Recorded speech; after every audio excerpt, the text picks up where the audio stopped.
I dropped the dumbbell. It thudded onto the basement floor carpet, just barely missing my big toe.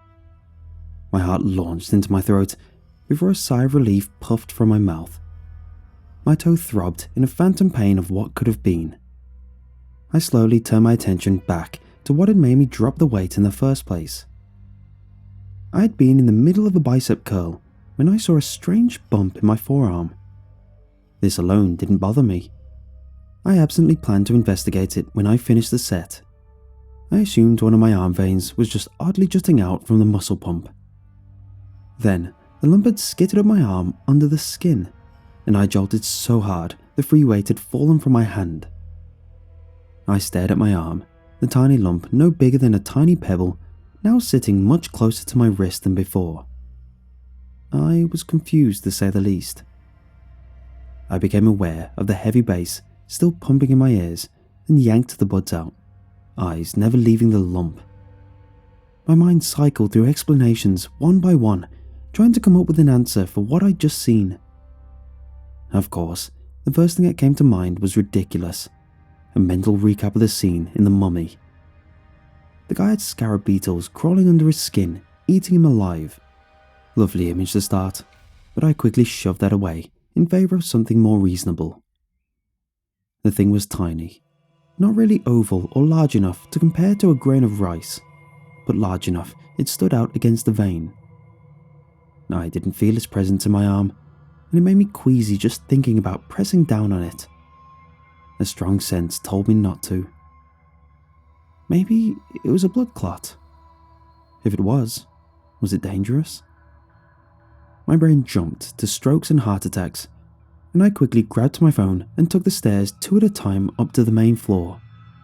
I popped into the bathroom, examining my face for any signs of a stroke, breathing out slowly after seeing nothing. I glanced back to the inside of my wrist, the lump still sitting there. It hadn't moved since I was initially spooked. I stood there, debating if I should call an ambulance, eventually deciding it was far too irrational. I felt okay physically, just a little bit of a lingering burn from the curling of weight. The movement was what freaked me out, and it wasn't moving anymore. I hovered my finger over it, prepared to poke at the lump. I decided instead I would drive over to the nearest clinic and have them look at it. I didn't want to have it move somewhere I couldn't see. Call me paranoid, but I wasn't taking any chances. It was the weekend, I didn't have any plans. I could afford to wait a couple hours in a clinic to get it looked at. I tried not to get too distracted over the drive over, obsessively checking to see if it was still sitting there, just under the skin. It remained in place over the short drive, the hour wait, and the 20 minutes it took for the doctor to enter the room. I was incredibly tempted to prod at it, to prove I wasn't crazy, but I resisted. The older gentleman greeted me calmly, asking me what my issue was. I held up my arm and he came over to me, gripping my forearm gently and adjusting his glasses on his nose. His eyes narrowed in concentration, and I hovered my finger over the spot to direct his gaze. He asked me if I felt anything abnormal in that arm, a numbness, or if I could feel the object. I sheepishly told him no, and I hadn't touched it after I'd seen it move up my arm. He let out a short hum of acknowledgement, his neutral expression not giving me any hints as to whether this was normal or not. He continued his questioning after a beat. "Do you have any history of—" He poked at it as he spoke, and it startled us both when it skittered back down my arm the way it had come, stopping significantly closer to my elbow. He nearly dropped my forearm in shock, but managed to regain his composure quickly, brows furrowing. I attempted to control my racing heartbeat and the surge of adrenaline, unclenching my fist. A part of me was also relieved. I wasn't going crazy. It had moved. I was expecting to feel a hard pinch when he pressed down on it, like pushing a tiny rock into my arm, but I'd felt nothing besides the touch of the doctor's finger. "Interesting," he mumbled, his expression a mix of emotions. I believe confusion was one of them. A blood clot isn't visible to the naked eye, and a cyst or abscess doesn't usually move. He thought for a moment before continuing. There's also no redness or irritation. It doesn't feel like a solid mass. It could potentially just be something lodged under the dermis of the skin, but it doesn't seem to be following the line of the vein. I suppose it could be inside the vein. He rattled off, then clicked his tongue lightly before moving away and releasing my arm. I could attempt to remove it myself, but I think you may need to go to urgent care for a biopsy or removal. I don't want to disturb it any further. He continued, staring back at my arm, wary. I sighed, but nodded. All right, I'll head there now. Try not to touch it, in case it moves again, he commented, lips pursed. That I wholeheartedly agreed to. It wasn't exactly what I'd planned for the day, but now that I'd seen it move twice, I had to see this through to the end. I drove myself over to the hospital, casually watching the tiny bump on my arm as I went through the same waiting process over again. This time, through the hours I waited, I could see that the thing was becoming restless. It didn't jolt around or anything drastic, but I swore it was slowly moving. 1 minute, it was closer to my elbow than I recalled, and the next, it had wiggled its way back down to the middle of my forearm. It made me uneasy, but I could still locate it every time I glanced down. So I tried to relax. I tried not to think of scarab beetles eating me from the inside out. Normal things, fine things. Finally, I was directed to a private area, and a nurse came to take my vitals. She took a brief look at my arm afterwards, and left to relay the information to the doctor. Of course, I still ended up having to repeat myself to the doctor, as she seemed a bit more skeptical. It moved, you said? She pursed her lips in absent disbelief. All right, let's take a look. I warned her to be careful, not because it would hurt me, but because when it moved quickly. She gave a soft hum of acknowledgement, fingers already at my wrist. When she prodded at it, the thing shot back towards my elbow. This time, though, it continued past, immediately skyrocketing my heart rate. Although I tried to stay still, I couldn't hold back the flinch of my arm and the clenching of my fist. Where did it go? Where did it go? I chanted, trying in vain to keep the panic out of my voice. She was staring at my bicep, wide-eyed. Well, you weren't kidding, she muttered. Don't worry, it's just up on your arm here. Try not to move, she said offhand, as she let go of my arm and whipped around towards a desk. She collected a few small tools, occasionally glancing back and squinting at my arm. She came back to the bed, eyeing my bicep. I sat with my jaw clenched, trying to steady my breathing. I didn't exactly enjoy hospitals, and having a tiny thing using my veins like its own personal rivetor wasn't exactly helping my stress. I breathed out slowly as she locked eyes with me. Because it seems so close to the surface, I want to try and remove it, she said with an apologetic smile, adding a pregnant pause before continuing. I nodded stiffly. Unfortunately, because it moves, as you said, I can't freeze the spot where it is without pressing down, so I may have to try this without freezing. Are you okay with that? It's a small object, so I may have to make an incision. It would only be a tiny one, she continued slowly, waiting for approval. I took a slow breath in and out. I didn't like the idea of that, but I liked the idea of this thing's presence even less.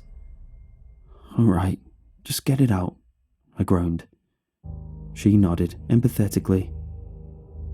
She bracketed her fingers on my bicep around the object, being careful not to get too close or touch it. She hovered a wide needle over the small bump, taking a quiet breath in. On her exhale, she tapped the needle down in a quick motion, hitting right on the mark. Even if I could feel whatever was moving, the soft pinch of the needle in my arm overpowered it. She attempted to draw the needle, as if she were draining fluid, but nothing came up except a little blood. The bump shivered like it wanted to move, but it was evidently skewered by the needle. She pursed her lips, producing a small scalpel. "Take a deep breath in," she murmured. I clenched my eyes shut and looked away, unable to watch the next phase of her plan. I breathed in and out, my exhale shaky. I felt a tiny lash of pain in my arm. After only a moment, I heard a sharp intake of air and felt her move away. I fought the desire to look at whatever she pulled out of my arm. She sealed a small container, one of the urine jars, off to the side. I tried to keep my focus on the doctor herself instead of the container as she returned to treat my arm. Her eyes were wide, an expression mildly disbelieving. Blood was streaming slowly down my arm. She got to work, applying pressure to the wound as she met my eyes again. She attempted to smile reassuringly. It wasn't very effective. "I'm going to be honest," she began, and I focused on the pressure of her fingertips to keep myself steady. "I'm not sure what it is that I extracted from your arm, so I'm going to send it off to a lab so it can be analysed. In the meantime, I'm going to give you a slip to get some blood work done. There's a lab a few blocks away if you can get it done today. If not, do it as soon as possible." Her voice was calm and collected now, and it set me more at ease. She motioned for me to take over the pressure on my arm, and I did so obediently. I wouldn't worry too much right now. It's just best to get everything done quickly so we can get clarification on what we're dealing with. She spoke as she began cleaning up the drying blood drips down my arm. Her wry smile was more authentic this time. I believed her, and I let out a long breath, nodding along with her words. Once my arm was cleaned up, my bravery resurfaced. "Can I see it?" Her eyebrows raised slightly at the inquiry, but she nodded. "It's difficult to see with the blood, but yes." She lifted the jar and held it up to eye level. A shiver rocked through my spine, but I kept my eyes glued to it. It wasn't what I thought it would look like.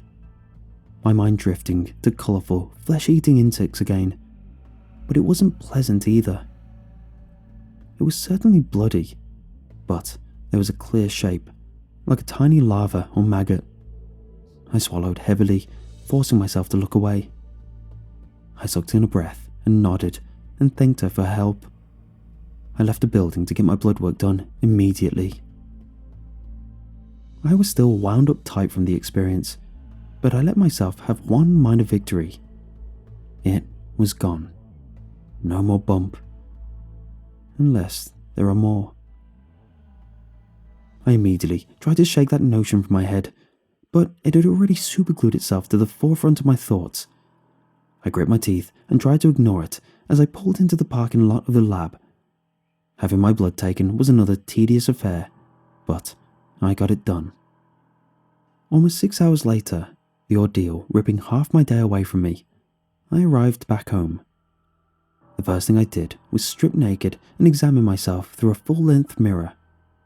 At one point, I grabbed a handheld mirror to make sure I could see any of the awkward spots on my back. It was difficult to tell, but it seemed to be free of any other tiny bumps on my body. I ran my hand over expanses of skin to see if I could catch any movement, but saw nothing. With everything seemingly normal, I was finally able to relax.